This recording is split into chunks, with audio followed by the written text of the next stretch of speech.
Hey, Anthony, do you like my new shirt? Sure, man. It's cool. Could have been better. What was that? I said it could have been better. You want to fight about Yeah, it? I do. Let's go, chump. Hold on a second. We don't need to fight. We don't? All you need to do is go to 86.com and choose from one of their many designs. Franchises range from Skullgirls to Street Fighter and even BlazBlue. And if you check out 86 through this Twitch channel, use 86.com/AFF=4 to let them know that Mission Star Podcast sent you. All right. Moving on to our next story at hand, which a bit more on the lighter side. Alex, you brought this to us attention, and I God, fucking Christ! I cannot wait to make the thumbnail for this. Bender's gonna be right front and center for this one. Jesus Christ! Okay. So this is written by VentureBeat.com, written by Dean Takahashi. Ant Simulator canceled after crowdfunding money spent on liquor and strippers. Ant Simulator, a game that raised money through crowdfunding, has literally been canceled because the company's leaders spent the money on liquor, restaurants, and strippers instead of using it to finish the game. If the allegations are true, the episode is a reminder of a go-go days of .coms and represents a cautionary tale for crowdfunding. ETC, how you pronounce that? ETC raised money for a PC game on Steam and PlayStation 4 console game. The fundraising page on ETC is no longer there. The description of the game is still available on the website, but there are YouTube videos that describe its progress. In the game, you would have played an ant and seen the world from an ant's point of view. Eric Takahashi posted a video on Saturday saying that Ant Simulator was canceled and was resigning from Iseki, the developer of the game, after a year and a half of work.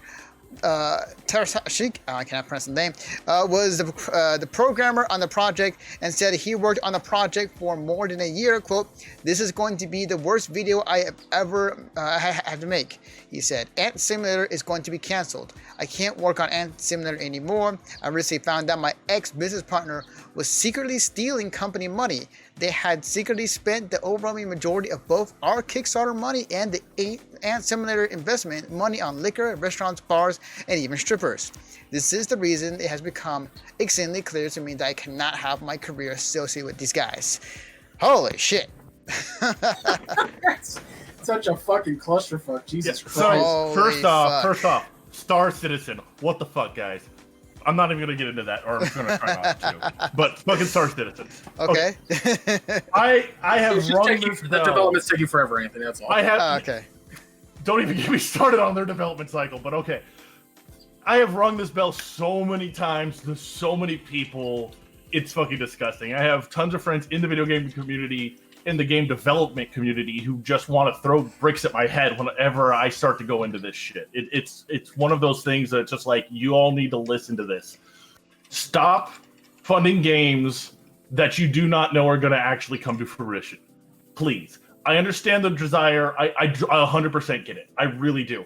But you have to remember, most of these people who are putting out these games, who are designing these games, have no fucking clue what it is to actually design them. A lot of these people are producers. That doesn't mean they actually know any of the business side of it. You gotta fucking pay attention to who's actually involved in these things if you're going to do it. And please, for the love of God, take into consideration what the actual project is.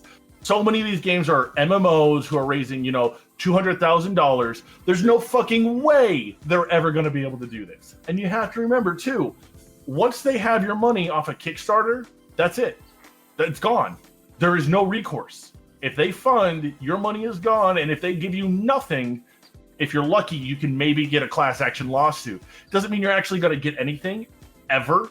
There's still, this goes for board games too, because there's a board game maker and a card game maker. He does both, who is currently working at fighting like 2 or 3 lawsuits in the state of Washington because he never produced anything. You have to pay attention. You have to really consider, what are they trying to make? Does it sound like a cool concept? That's great and all, but does it seem reasonable on that budget? just fucking research how much a new indie game actually costs. How much it costs to do fucking, to get an engine, to get a license for the engine. A AAA title, how much does it actually cost if they're saying that it's going to be a AAA game? You have to pay attention to these types of things. Otherwise, you're just throwing your money at them, and it's going to keep continuing. And we're never going to see indie gaming actually become what it should be. Yeah, and Kickstarter and Is that good for a rant? Like Kickstarter. No, yeah, you're right. Hear something? Before we continue, you want to hear something really weird? What? Like super fucking bizarre with you the agree dichotomy with the people on this podcast? You agree with me? Alex. Literally just had a huge blowout argument, and he's like, no, you're right. Well, here's the thing. We can have our arguments. There's going to be something we agree on. I said in our group chat, like, when you fucking produce a game, because that's what you're doing, is you're being a goddamn producer, you are risking your own money. Period. Like, fucking, you're absolutely correct. If you know that the guy who made fucking Castlevania Symphony of the Night is making a new game, then yeah, I don't see the problem in fucking funding that. Or like, I think that depends on what was he a designer? Was he a programmer? What was his level of involvement? Because being like a designer on a game is totally different than being a producer of the game. So take a grain of salt, depending, like the higher up that food chain you go, the more likely it's gonna seem. Because if they're like, say it's like, hey, he was the producer of Castlevania. Okay, he knows how much it actually took to make that game. He knows the money it took to make that game. If he was a programmer, he was a head guy on everything on that game. Like, yeah. He designed the layout of the castle, and he designed aspects of the story, and he directed the writing. He was everywhere. See, something for like that, he knows how many man hours it took. Because he fucking did it. He had to see the time cards. He saw the spreadsheets. He was involved every step of the way. But if it's just some like, well, he was a head designer and that's it.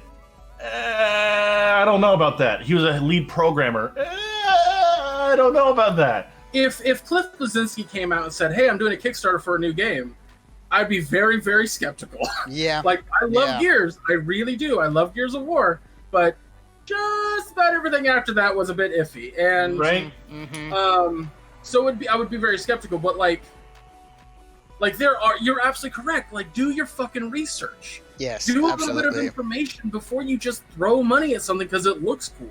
Yeah, it definitely harkens to that, and like it's no guarantee a game or board game or anything of that nature on any of these websites will come into fruition. There's definitely a few companies I back because they have a good history of making games. Surprise, surprise! I like Lab Zero games, not only for Skullgirls, but like they're also working on another game called Indivisible, which I totally backed on Kickstarter or on Indiegogo. And they have proven a track record that, yes, they can produce awesome games. Way Forward, another case where they have proven a track record where they can produce awesome games, and they've shown that work time and time again. And it's definitely something of a case where you have to definitely do your research, and you definitely have to know what game company is doing it. If it's like a first-year game company, be very skeptical. Even if it's like a 3-4 year game company or veteran game company, definitely still look research into it, but they have much more of a pedigree than somebody who might be really new.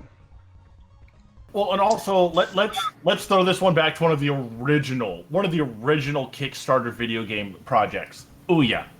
Who fucking remembers that fucking shit show? Yeah. You know how much they raised? I forget. $8.6 million. Yeah. $8.6 million, and they still couldn't actually come out with what they promised.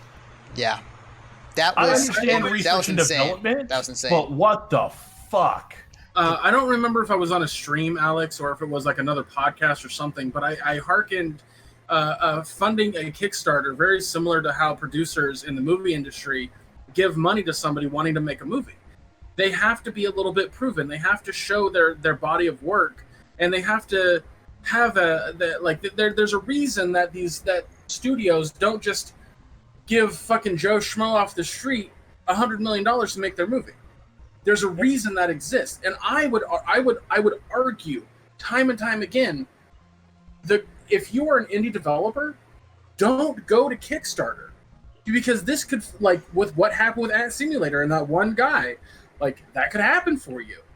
Like, honestly, if you're an indie developer, avoid Kickstarter, avoid his mistake. His mistake, by the way, for those who don't want to read the entire thing, his mistake, or listen to the video that he actually put out, is he signed an LLC agreement with his business partners, and basically tying them to the game in such a way that if he tried to move forward without them, they could take him to court and win easily. Big mistake. But I agree. If you're an indie developer looking to make a game, honestly, Steam Greenlight. It has its own issues. It does. I think a lot of games stay way too long in Greenlight. But here's the thing. It has a way for you to generate money. It has a way for you to platform yourself so you're not, and you can actually put out your alphas really easily, or relatively easily.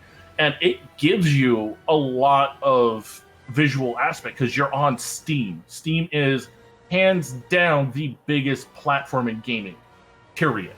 I don't give a shit what you say. Everybody, you go like, hey, Steam, and they don't even know it's Valve half the time. It's fucking Steam. Sure. Good point. Very good point. I mean, there's a reason people don't want to fucking use Epic, but we can get into that another time. Well, no, I was pointing out like that's a reason. The other thing I was going to say is that like commission to some big studios, like Microsoft is buying fucking these indie studios, like left and fucking right. Yeah, absolutely. Like, why not go to them and throw your hat in the ring and hope for the best? Like my suggestion is, don't look to get purchased. Look to get licensed. Because an outright purchase means you're tied to them, and then you're stuck in a situation like Bungie. Bungie let Microsoft purchase them, and they were stuck just making Halo because it was such a success. I should have said it that way. My bad. Yeah, licensing, or let them buy rights to it, to fund it, all that kind of stuff. But unless you're like, hey, I just want to make the money and fuck it, I don't give a shit what I make anymore, don't sell. Don't sell your indie studio. Look what the indie studio that made Cuphead did. Like, follow their example. Exactly. Like, yes, they're exclusive to Microsoft and Microsoft things, but now they can branch out. Now they can do more because they were able to get that funding to make the game that they wanted. And now it's on the Switch. And exactly. They tied themselves with an exclusive deal, but they didn't say, hey, you know what? You own us, and what do you want us to make next? Yeah. All right.